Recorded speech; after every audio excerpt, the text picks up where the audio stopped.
deh. Manu बिसोर गोसो गुदुं माबा केमेरा खालामनो लुगैदों बिनिफ्राय सानैबो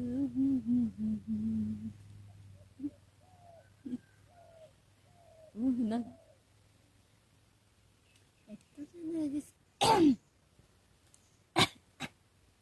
एक्टर जानो गोसोबा ठिकादार जा फेमास जानो गोसोबा भाइराल जा आदा आदा होनलायगोन कलपिराराव गाखोगोन बिनिफ्राय सानैबो